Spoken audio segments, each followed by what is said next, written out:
to session 2 of our kind of year-long leadership series. So today we have a topic that sometimes you don't think about when we talk about leadership development and those type of things. So it talks about presentation days can be kind of the dark side of leadership. So I think a lot of times we've learned about different ways to be a good leader. More often than not, we only learn what a bad or unethical leader is through experience of dealing with one when we confront these folks along the way. So I think it's vital to understand what a dark leader is and how they get to that point.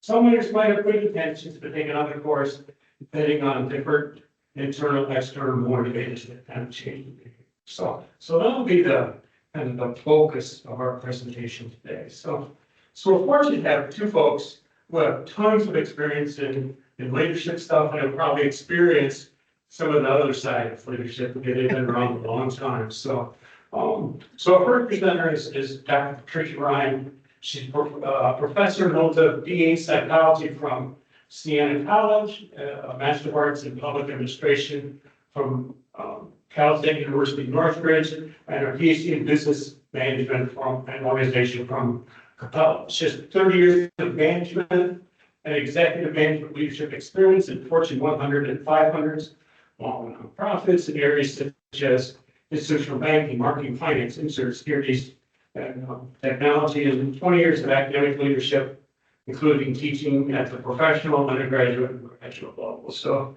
she's been a reviewer of textbooks, journal articles, and presented them lots of. So our second presenter is Mr. Bill Davis, who's the works at the University of Arizona Global Campus School of Business and Technology. He's the BE in Operational Management Analysis Program Chair.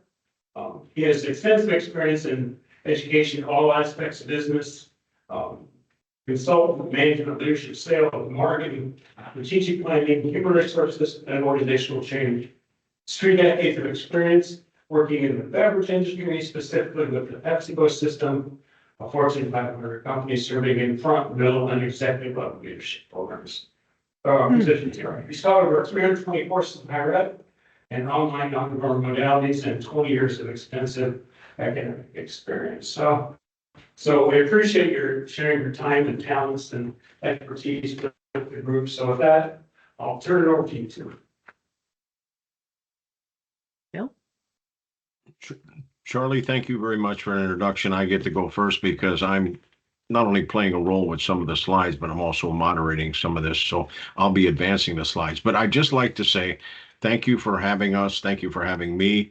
I've always had a passion for leadership, and I must say that Dr. Ryan's BA in Business Leadership is a program that I admire and I'm inspired by, especially this presentation and this great course that she built. My view is that this program will unlock your leadership potential. It's going to get you thinking critically about what's good leadership, bad leadership, etc. But it will elevate you, inspire you, and help you succeed with people, because people are our most important asset resource in a company. In the program, how to lead, serve, and motivate others as a leader, and how to positively influence, impact, and nurture others in your organization, equipping them for success. So you're gonna see it all right here. So enjoy, listen. I encourage you to ask questions. Use the chat. Dr. Ryan will. She's a wonderful colleague, and like I said, been a positive influence on me. So ask questions. Now's your chance to learn and be curious. So with that said, I'm going to turn this over to Dr. Ryan. Thanks, Bill. Well, thank you all for inviting us here to share a topic that's near and dear to my heart. But I do have a disclaimer. I am working from home. I do have 2 very large collies that are very quiet as lambs right now, but I'm expecting a package from Chewy. And should it come during this presentation, you will hear them. So I apologize in advance. One of the things I also wanted to share is this is actually a course that I created in the Forbes School of Business and Technology back in, I think it was the end of 2023, early 2024. And this is a 5-week course. And I have truncated 5 weeks of information into an hour. So I'm going to do my best to give you the highlights. This is a presentation that was pretty much developed for academia and our strategic partners, but it was approved by our marketing department, so I'm reusing it. Otherwise, it takes forever to get things approved. So in any event, thanks again for letting us be here and share with you the dark side of leadership. So just out of curiosity, when you think of leadership, what are some words, some terms that come to mind? You can put them in the chat. You can shout them out. Little interaction, never hurt anybody. So what do you think of when you hear the word leadership? Confident, yeah. Confident's a good one. In the chat shows confident. And good people relationships here. Yep. Yeah, lots of different things. Bill, go ahead. So really, in essence, leadership is really all about influencing in a group context. And next. Leaders are responsible for inspiring and motivating others towards a shared vision. They create the sense of purpose and direction and work to align the efforts of their team and the organization towards the common goals. And they set the tone for the organization and shape the culture, the values, the beliefs of the people that they lead. They also take calculated risks often and make those tough decisions to move the team and organization forward. But bottom line is they are responsible for the ethical behavior of themselves and others. And I think it's important to remember that leadership is a role. It's not a position. People often confuse that. And there's a difference between leadership and management. And we go into that in many of the courses that I have. But in this context, it is a role, not a position. So for example, think of Angela Merkel. She was just a quiet East German scientist who went on to become the Chancellor of Germany for 13 years. That was her role. Ruth Bader Ginsburg, she overcame gender discrimination to become a leading advocate for women's rights and a member of the Supreme Court. And even Howard Schultz, coming from a very humble background in Brooklyn, went on to found Starbucks, the world's largest coffee enterprise in the United States anyways. So in any event, it is a role. So now when you think of the words dark leadership, what are some words that you think of?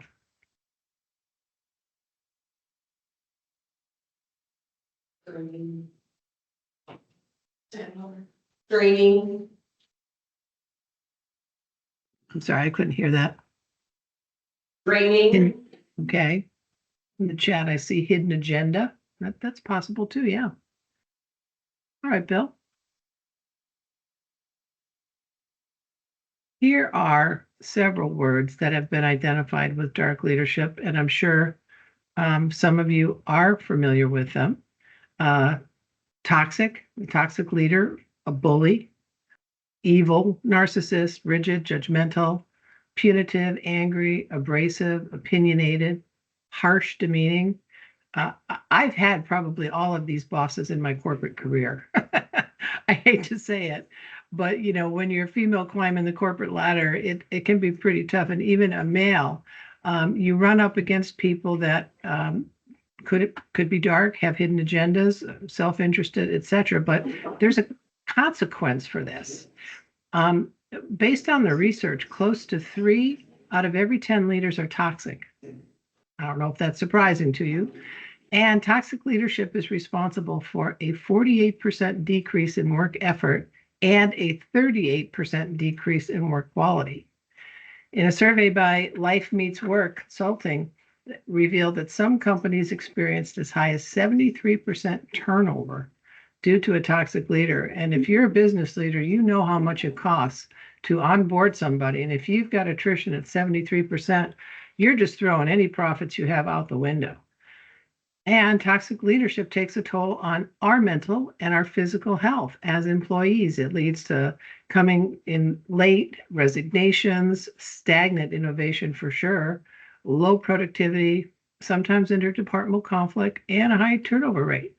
And I know personally, I don't know if you've had any of these experiences, but I had a boss that I would ascribe the term bully to before I had the terminology to attribute dark leadership to him. And I didn't want to come into work. I really didn't. It got to the point where I was stressed out. I felt sick all the time, anxious, but I needed the job. So I put up with it. And that's really a sad thing. And I hope that people don't do that any longer. And hopefully some of the information here is going to assist with that. Okay, Bill. Advancing my slides over here too. Okay, so what is dark leadership? Well, we know that leaders have the power to illuminate the lives of followers or cover them in darkness. They cast light when they master the ethical challenges of leadership, but then they cast shadows when they abuse power, they hoard privileges, they mismanage information, they act inconsistently, they misplace or betray loyalties, and they fail to assume responsibility. So the difference between a moral and an immoral leader is a pretty sharp contrast between the light and dark and between heaven and hell. And we know, just as lay people, that there's different types of leadership styles that we've all heard. We've heard authoritarianism, authentic, transformational, transactional, and on, but we really don't have a common nomenclature for dark leadership. And we're actually just scratching the surface of it when it comes to identifying dark leadership. So in this presentation, I've taken the liberty to provide some categorization using Dr. Craig Johnson's nomenclature. He's an emeritus professor of leadership and from the ethical challenges of leadership in order for you and I and others to put a name to the type of darkness when we encounter it, because awareness is key. When we can name something, it becomes real. And I don't know about you, but your spidey senses go up when you're around a dark type person, and in this situation, a leader. So having some terminology to be able to ascribe to it is helpful to recognize it in order to then determine how you're going to respond to it. So in this course, or in this presentation, we are referring to the dark sides of leadership as shadows. Think about it. Shadows are dark and they cover the light, and you never really know what's lurking in those shadows. Just as when you meet a person, whether it's a leader, a manager, a supervisor, you never really know what's going on with that person and how they manifest in the world. So in addition to using the term shadows, I keep getting these pop-ups. We also discuss why these individuals cast shadows, and we call these the shadow casters. So when we developed this course, we were fortunate enough to have one of our media specialists, who's an artist, create some original artwork based on his interpretation of the shadow nomenclature and casters that I gave him. And so I'm going to show you the interactives that I created for the course, and this is the first one. This is the shadows. And Bill, can you pop that up? Yes, let me. This is directly in the course that students actually get to interact with. And so I created a URL. Hopefully this is going to work. There you go. Okay.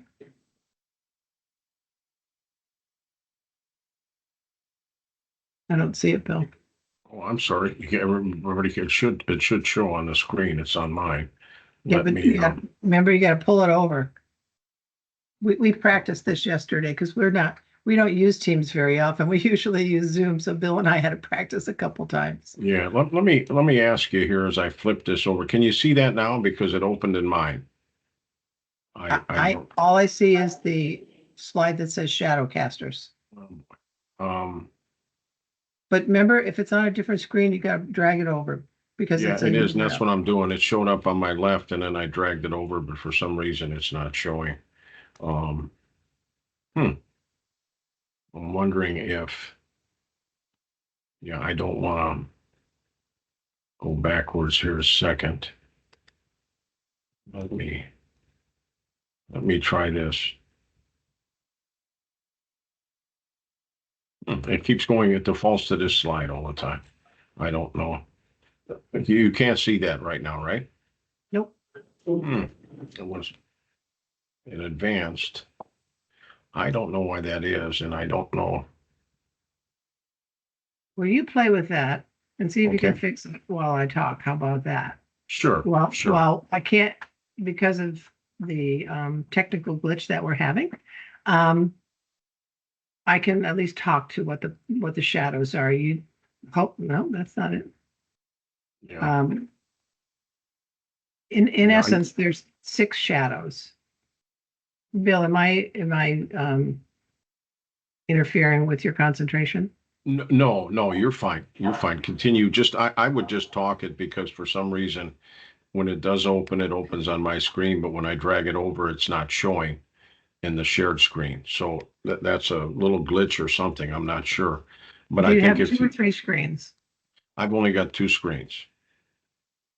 Because this is going to affect quite a few things. Hmm, where did our technical guy go from yesterday? Let's Yeah, see. I mean, when I do Bill, this, did you go to share in window when you first shared your screen? I can, but then I just want to make sure that if I stop sharing here a second, then I go to share. Apologize for this. We rehearsed this a few times too. Um, if I do this, then I click.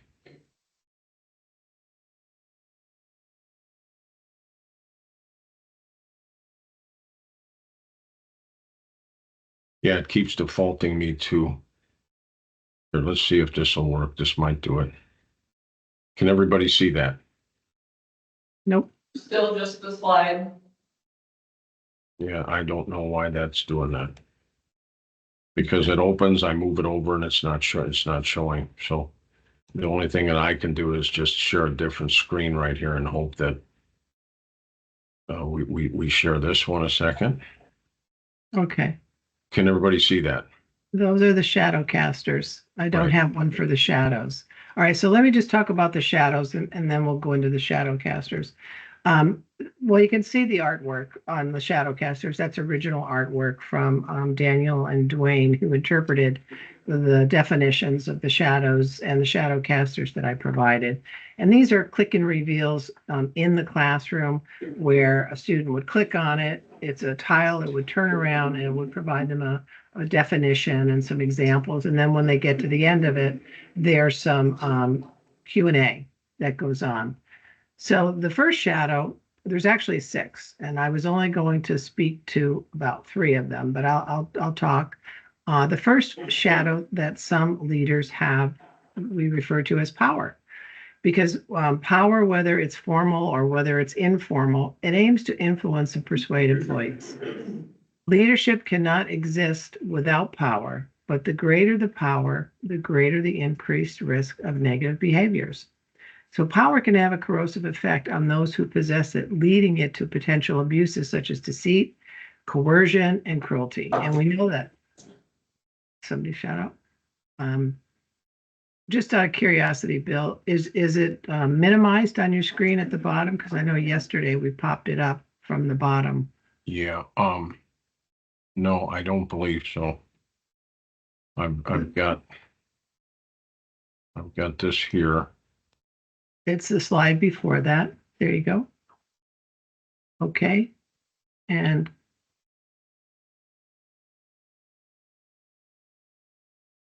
okay, Yeah, see that's what my happens, view. it goes to this. That's where the There we slide is. go.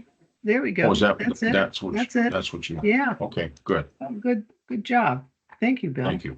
Okay, so that's the shadow of power, which I just explained. And if you click on it, it turns around and reveals what it is. And so you can X out of that now, Bill, because I already said it. The next you. shadow down on the bottom is the shadow of privilege. And this is where leaders often enjoy more privileges than their followers due to the greater risks and responsibilities that they have. And while some argue that it is deserved because of their role, others say they get more than they deserve. So the ethical use of privilege is crucial as it can be abused quite easily. In fact, if you remember back in 2008, when we had the financial crisis and the government had to bail out many of these huge companies, the CEOs of these large banks and financial institutions still got their substantial bonuses and salaries, which, for me is problematic, but that's because of their place in privilege. The next one, Bill, is inconsistency. The shadow of inconsistency is where the leader can be ethically challenged due to varying relationships with their followers in the situation. If we look at the leader-member exchange theory of leadership, it ascribes the leader having closer ties to certain people in their office, which we call them the in-group, and not as close to those who are on the fringes, which we call the out-group. And this is very obvious to many people. Inconsistent leadership can undermine the trust and the fairness and the perceptions that employees have following their leader, and it can lead to ethical issues. The next one is the shadow of irresponsibility. And I call this one turning a blind eye. And this is where leaders act irresponsible when they neglect to take reasonable measures to prevent wrongdoing by their followers. They disregard ethical issues, they fail to take responsibility for the outcomes, and they ignore the duties of their followers or attempt to shift blame. I mean, think of Theranos and Elizabeth Holmes. She misled investors, doctors, and patients about the capabilities of the blood testing technology, and she's in jail for it right now. The next one is mismanaged information. And we know leaders possess privileged access to crucial information in organizations, and I know that firsthand. The higher your leadership position, the more information you have access to, such as upcoming financial performance, stock sales, potential merger talks, things of that nature. And executives and board members may use their privilege for personal gain, such as buying and selling company stock. Sound familiar? Martha Stewart got convicted for insider trading, went to jail for it because she had mismanaged information, she and her broker. And the last one, I think it's the last one, is misplaced and broken loyalties. So this is in the context of business organizations. Misplaced and broken loyalties refers to situations where leaders fail to uphold their responsibilities or act in the best interest of the organization, the employees, the stakeholders.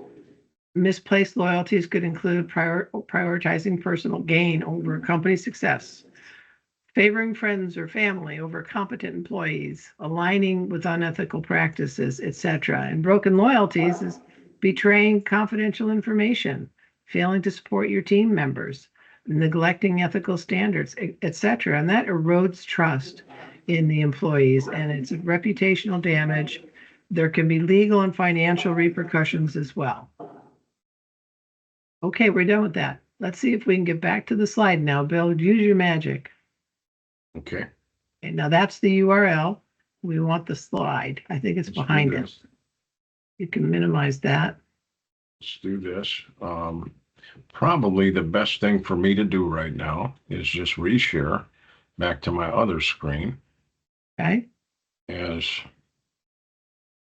that should work. Okay. So thank you for your patience. Thank you for your persistence. Are you kidding? Yeah, I'm gonna keep doing what I'm doing here. Let's see. I could turn into a dark leader and start yelling at you. Yes, but you won't do that. You're too nice. You're too nice. Okay, here we go. Okay, everybody can see that. Yep. So now the next slide. Okay, hang on 1 second. I think we're gonna be okay here in 1 minute because I'm gonna be all right. Okay, the shadow casters, is that what you'd like next? Yes, sir. Okay.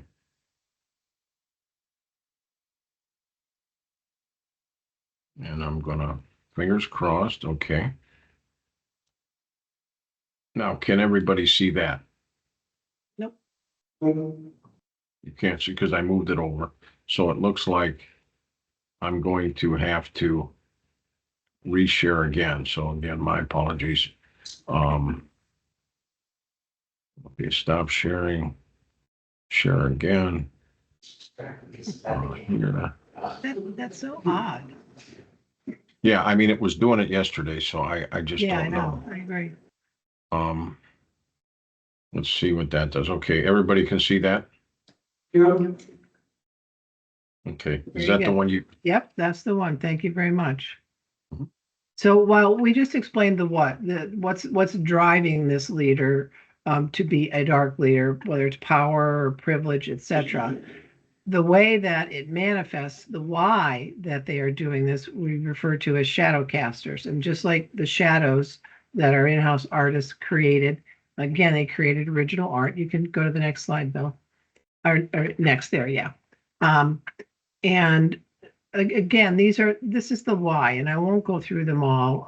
We'll do moral disengagement first. So you might have a power hungry person, and the why they're doing this is because it's a person who recognizes ethical boundaries but chooses to engage in unethical behavior anyway. They achieve this by minimizing their role in causing harm, justifying their actions morally, shifting or avoiding responsibility, and devaluing victims through dehumanization and blame. So in this case, they discount their destructive behavior, they persuade themselves that they're doing the right thing, etc. So morally, they just don't have a moral compass. So you can get out of that one, Bill. okay? And the next one, I'll only do a few here. I'll do unhealthy motivations. Let's do that one. A dark leader might have unhealthy motivations, and this is a leader who acts unethically because of these unhealthy motivations, which could include, we call these the seven monsters: insecurity, battleground mentality, functional atheism, fear of death, denying, and evil. And these motivations can lead to a lack of empathy, an inability to understand other perspectives, and relentless pursuit of financial gain, regardless of the current compensation. So that could be a leader in an organization, and these are types of things that they're manifesting, including greed. And the last one on this one I'll show you is the one that everybody seems to be enamored with, which is personality disorders. A lot of dark leaders are narcissists, or they have Machiavellianism, or the worst of all is psychopathology. This is called the dark triad. And with narcissism, I'm sure you've all heard that term thrown around a lot. You know, a normal degree of self-confidence is good, but when it's a high degree, it can be very, very dangerous, along with Machiavellianism, where these individuals are very self-centered and adept at using people to further their own goals. In all of these cases, these people are very, very sharp. And the other one is psychopathology. And these individuals desire power and wealth. They're ruthless and they lack a conscience. Such leaders compromise the group's atmosphere and the decisions. And this is why some of these shows are so popular. All the serial killer shows, for example. I just watched yesterday, I don't know if you've seen it, Prosecuting with Kelly Siegler, who was a famous prosecutor. And she shows all these crimes that are committed. And most of the people, for the most part, that are doing it have psychopathology. So I wanted to just show you a little bit more of that. So we'll go on to the next slide, Bill. And we're only going to do 4 minutes of this. But this is Dr. Judy Ho. You want to get out of that and go back to the slide. Yeah. Bill, can't you just minimize that whole thing up here where I can't see under my head here? Minimize this display. I think what I'm running into here, when I go to the PowerPoints, I can see this, then, you know, I mean, I'm just showing a sequence that I see. So at this point, yeah, let me stop sharing a second. Again, my apologies. Uh-oh. Taking my hair Um, apart. Okay.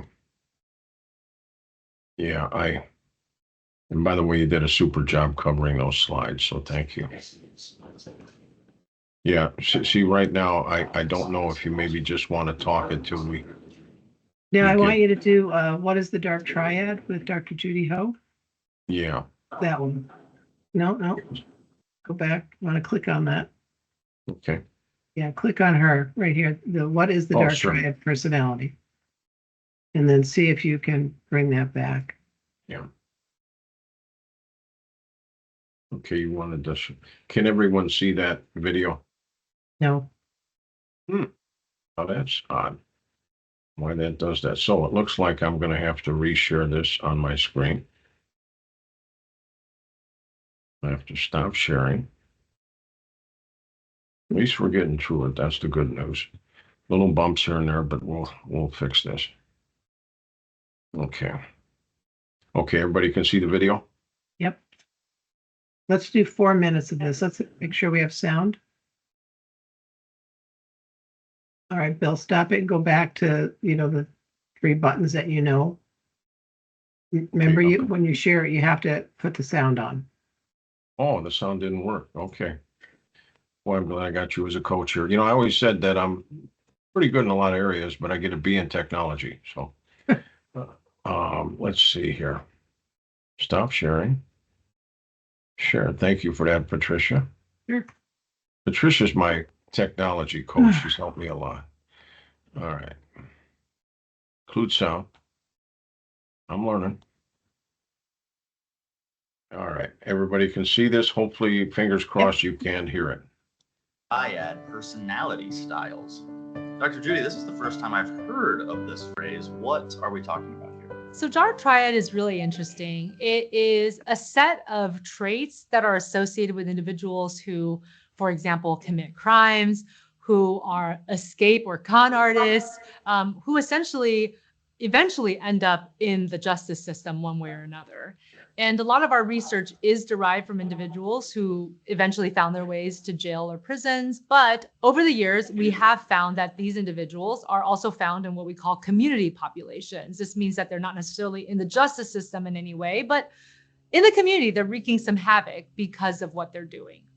And I think that oftentimes people have all these questions about what the dark triad might actually even predict. Is it actually predictive of, for example, marital problems, inability to hold a job, and eventual venturing into crime?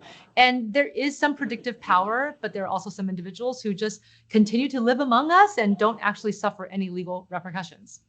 Is this the dark triad styles? Is this in the DSM anywhere, or is this just something we've come up with? The dark triad is not in the DSM. It's thought to be personality traits or dimensions. So it's kind of like a type of personality theory, except it's talking about the most negative personality traits a person can have. So in contrast, there's also now what's been proposed as a light triad. It's this idea that, hey, what about these really positive traits that somebody can have that would be essentially the antithesis of a crime or criminal mentality. So really interesting, but the dark triad is the one that actually has the most research around it. Light triad is a very new concept. Dark triad is something that has been associated with everyone's fascination with psychopathy, what really makes a psychopath. And in fact, one of the 3 major personality dimensions of the dark triad is psychopathy. So if one's psychopathy, what are the other 2? So psychopathy is actually thought to be the worst trait in the dark triad because it speaks to that lack of empathy a person has, almost a lack of morality in a lot of cases, where they just don't feel sorry for the times when they've hurt other people or stepped on others to get ahead. And essentially a human life is not of that much significance to them unless it's their own. The other 2 traits are Machiavellianism and narcissism. So narcissism, we talk about quite often. Narcissism is this idea of grandiose self-importance. The person oftentimes gets really angry if they don't get that special attention they believe they deserve. And there is some overlap with psychopathy because a person who is narcissistic can also be not very empathetic. And they'll do anything essentially to get ahead as long as they're the ones being rewarded in the end. Machiavellism is a really interesting one. This is this idea that the person is cunning, they're manipulative, and they deceive people for a purpose. They deceive people, one, to get at some kind of monetary or tangible gain, or two, they deceive people because it's pleasurable to them. It makes them feel like they're better than other people. And for these reasons, it's really thought to be a interesting trait that's also sometimes linked to intellectual ability. A lot of individuals who have this type of trait are also very smart, and they think of different ways to outsmart other people, con other people out of things that they really value. So the interesting thing with the dark triad is there's a bit of overlap, as you can see, with all three traits. You can kind of see that when we talk about psychopathy and narcissism and Machiavellianism, there's something that kind of spills over to all three, but then each of them also have their distinct traits. And this actually led to a lot of controversy too, because some researchers and clinicians are saying, well, isn't this just one big trait then? But I think there's enough evidence that these three are different but related constructs. And I think other researchers and clinicians are saying, well, they're three interrelated constructs, and together they might form a personality style that could eventually be its own personality disorder diagnosis in a future DSM. Wow. Okay, Bill. And to be clear, when we say psychopathy, are Stop. we referring to antisocial Okay. personality disorder? So There we go. Okay, perfect. Okay, you can try to bring up the next one. The next and the worst, actually, we went from individuals who are leaders with followers who have shadows, and they cast these shadows as to, what's motivating them, just as we saw with the dark triad. But the worst of all is evil. And this can be in groups, in communities, and the way it manifests are some interesting ways. If you can pull that up, and I'm only going to do a few because we're running out of time because of our technical problems. And remember, this is a scroll bar. Can you, if I move this over, I just want to make sure you can see this, because if not, I'm going to go right back to the first I screen. can't. I You can't see that. No, I could just see the side. That's good. So at least it tells me Yeah. what to do. So I am going to go up here and stop my sharing a second, and I'm going to go back to the first screen again. At least one thing I'll remember this day. Yeah, for at least a long you're time. working it. Congratulations. and All right. Hey, So, I and think as I'm I in- said, I'm only going to do a few of these. So the first I'm in- face of evil is called dreadful pleasure. And I actually know a few people like this. Evil is dreadful pleasure is where the individual or the group engages in unethical behavior because they derive enjoyment from causing harm or suffering. So it's a blend of dread and pleasure, suggesting that inflicting this pain allows individuals to avoid confronting their own darkness. And it can manifest in lots of different ways, including workplace bullying, systematic oppression, where the perpetrators find pleasure in exerting control and dominance over the other. I mean, if you think about Silence of the Lambs, Hannibal Lecter, he's very highly intelligent and a cultured psychologist who's also a cannibalistic serial killer. He derives immense pleasure from his heinous acts, not only the act of killing and consuming his victims, but also the psychological manipulation and torment of those around him. And I found that to be a compelling example of evil as dreadful pleasure. Another one is evil as idealism. And we've seen this because according to Johnson, most of the world's evil stems from individuals or groups who believe they're actually pursuing a noble cause.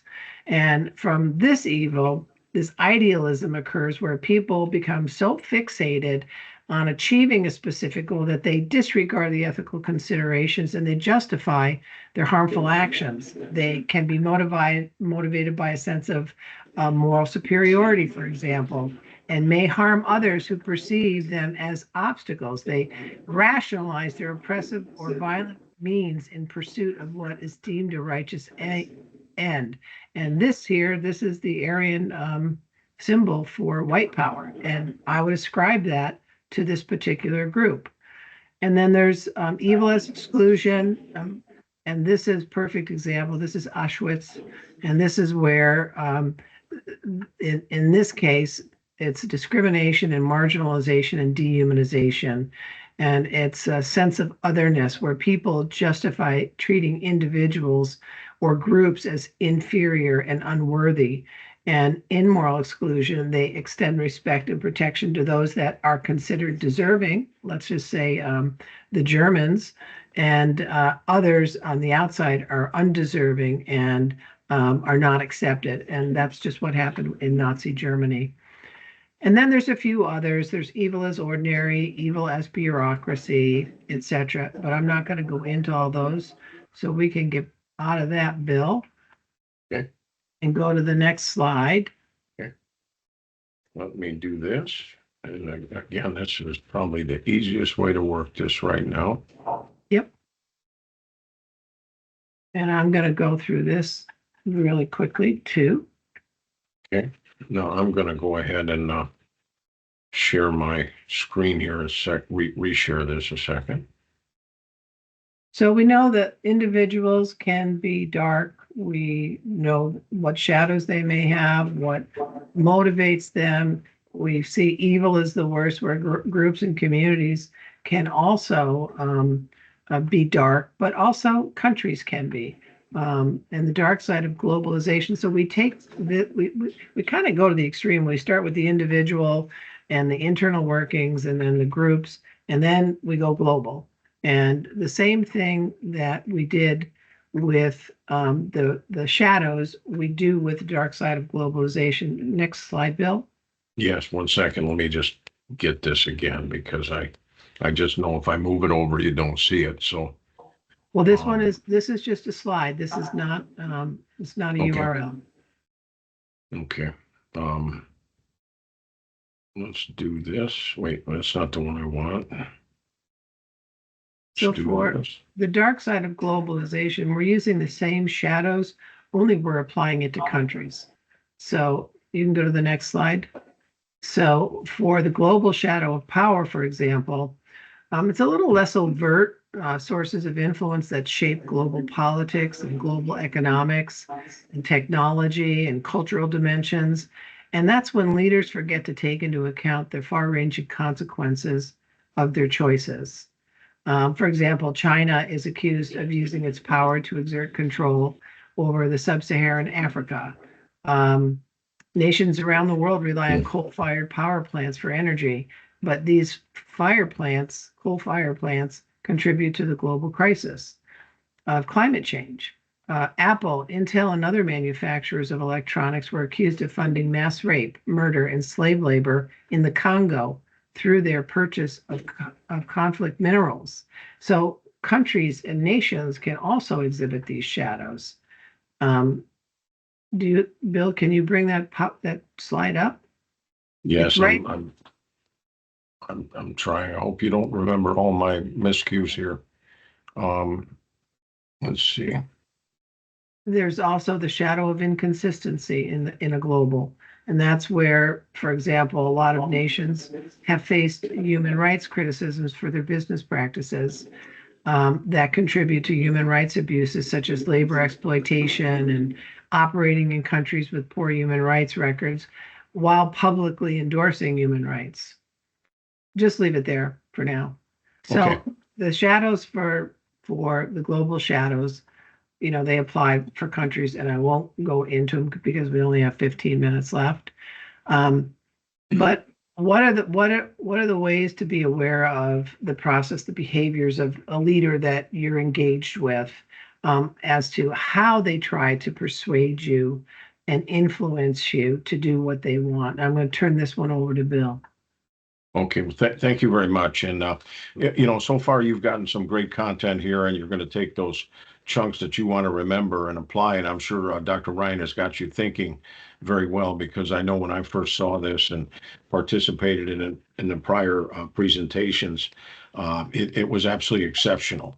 So take those things you need and work to apply them. So what my part is in this is just to talk a little bit about dark influence and followers. And I believe you can all see this slide, but leadership is based on the exercise of influence, and the key is not whether to exercise influence, but how to do it. One of the things in my career as I've applied ethical leadership is to always define ethics. And the way I would define ethics is a system, code of conduct based on moral and legal duties and obligations. And that stayed with me for years. And when I think about that and decisions I make, I always remember to think about that definition. So I do the right things for the greater good. Now, compliance gaining strategies are the verbal tactics. You've seen some of that in the narcissism, Machiavellianism, etc. But sometimes people will push you just to get compliance. What I've always wanted when I lead people is, and they're the most important asset in an organization, is to be fair, ethical, consistent, and also to gain their commitment. I mean, it's good to get compliance, but it's good to get commitment, because when you get commitment, they're all moving the same way. But dark leaders, they're gaining strategies and with their verbal tactics that use to get their way. In other words, they're manipulating. And while there are positive tactics to influence, pro-social, there are the dark tactics. And I think that is what is coming across to you right now, the good and bad side of leadership. So, and Dr. Ryan, you've done just a tremendous job presenting. Antisocial strategies generate negative emotions in followers, such as pressure and legitimizing. That, let me just explain pressure. Someone just putting pressure on is their main way to get something done. You did not see any real pressure on me here as we were working together and collaborating. What you saw was me just trying to navigate something. But my leader in this presentation, Dr. Ryan, didn't put a lot of pressure on me. She was very patient. She worked with me, and I thought that was just a good example to bring to life here. But as you go forward, antisocial strategies, they do generate negative emotions. Be fair, consistent, ethical, model consistency, and avoid pressure, and avoid that, it's the title thing, the legitimizing. It's my role, so I'm going to force you this way because I've got a title and you don't. Make sure you're fair, ethical, consistent. But pressure tactics, demanding, threatening, checking up, persistent reminders, that's no good. When you look at legitimizing tactics, claiming the right or authority to make a request, aligning the request with organizational rules, policies, and traditions. Sometimes some of that is necessary to say, well, here's what the organization wants. But I think we can all tell the difference when someone is using those tactics, and doing it with pressure. It's not a good situation to be in. Argument is constructive, premise, conclusion. You're debating something. You've got a voice. That's important. Verbal aggression, constant aggression, is destructive. Now, when you look at argumentation, it focuses on ideas. Leaders support their assertions with evidence and reason. In other words, here's the facts I base that argument on, or here's what I see, or here's a possibility. You've done some research, you've done some critical thinking. Now, when you look at arguments, respect the dignity and the worth of the followers, and produces positive outcomes. When you show value to people, when you show respect and mutual respect and trust and so forth, you usually get that back. Be fair, ethical, consistent. When you look at verbal aggression, it demeans followers and produces negative outcomes. Now, when you lack of argumentative competence increases the chances that the leader will fall back on insults, competence attacks, and other unethical tactics as they try to gain follower acceptance. So sometimes some of these leaders, whatever in that dark triad they fall in, they can harm some people sometimes. And when it's repeated, as Dr. Ryan said earlier, she was at a point where she didn't want to come back to work in some situations. So create the healthy environment by producing good leadership. Now, here's the last slide I'm going to go through. Leaders generally rely on arguments when they want to influence others and support a position. Dr. Minnick and I have had many conversations where I say, what is the situation? And he'll give me the pro and the con, and we look at it, but we talk that through and we arrive at decisions or conclusions. Argumentation focuses on ideas.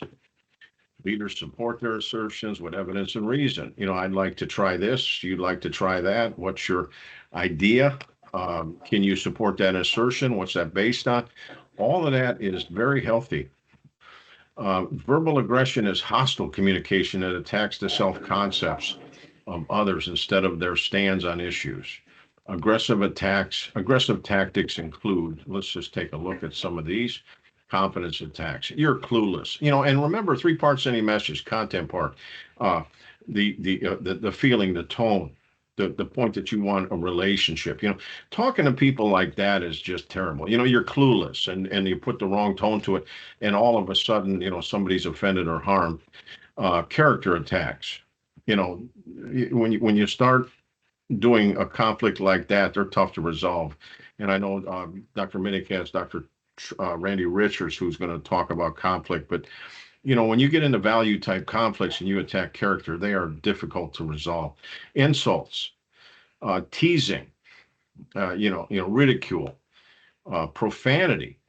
Somebody loses control and says something they regretted. Physical appearance attacks. Always remember when you're leading, they're watching and you're on all the time. So talk the walk and walk the talk. And remember, they're watching more how you walk it than you talk it. First way you establish credibility is through your words. The second is through your actions. So that's just some wisdom I wanted to share. And then verbal indicators, such as looks of disgust, clenched fists, rolling eyes, the demeaning tone of voice. And that comes from Johnson 2021. Dr. Ryan had researched this. And by the way, what I'm presenting here is a lot of her research, which is just absolutely outstanding. So kudos to you, Dr. Ryan. I'm going to go ahead and turn it back over to you. Okay. Well, we're going to come full circle in the employer environment with teams. And while we say it's dark behavior in teams, I don't really consider it dark compared to some of the things that we've just delineated for you, as far as the harm that leaders can have depending upon what their rationale is and what their motivations are.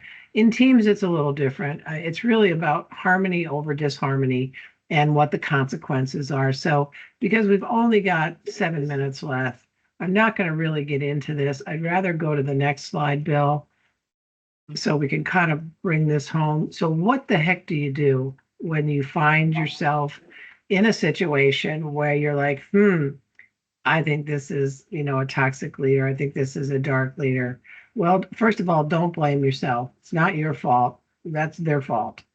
Just put your head down and deliver results, because you don't want to give them a reason to be any darker on you.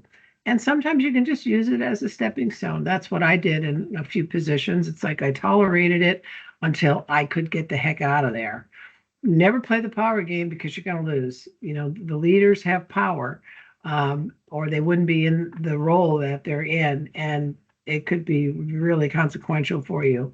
And engage with your support network. You want to, have support for, your stress, your anxiety. And sometimes it's just good to talk to people, and consider consulting with HR.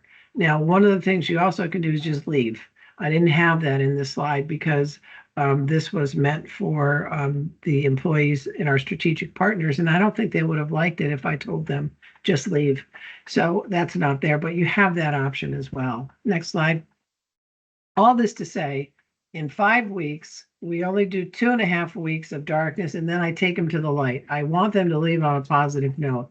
So we talk about light ethics. And here's just a couple examples of servant leadership and some of the things that leaders who are servant leaders say, such as Maya Angelou, find your strength and give the best of yourself to others. Mr. Rogers, care about others and they will care about you. Value what makes each of us special. Oprah Winfrey, practice gratitude. Be thankful for your team, even in the face of challenges. And Martin Luther King, stand strong for your beliefs and always keep moving forward. Next slide, Bill. And this is an infographic that I use in a lot of my courses because leadership has changed over the years. And these are the things that you want your leader to say. I believe in you. Thank you. You got this. What do you need to be successful? How are you really doing? Tell me more about your ideas. What are the challenges you're facing? This is what a leader should do. You want to embrace their followers and support them because their success is your success. So that's where we take our students from the darkness to the light, even though it seemed like we've had a lot of darkness in this presentation because of all the focus on our technology, but otherwise, students walk away pretty satisfied with the course. And I'm going to probably have you go to the number two. Bill, I think we're going to skip understanding coaching style, which is next. Yeah, and the next one, because we don't have time. We're running out of time. And then the last thing, you can read this for yourself. These are just some feedback I threw up from some of the students who were just shocked, because I've done a lot of research and I was not able to find in any university a course on the dark side of leadership. And if you're going to get your degree in leadership, you need to be able to not only focus on ethical leadership, but also be aware and understand that there is dark leadership out there and how to deal with it and how not to be a dark leader. So when you get those negative feelings around somebody that you're interacting with or observing a leader, think about what's driving it. Is it power? Is it privilege? What are the behaviors? Are they being narcissistic? Example.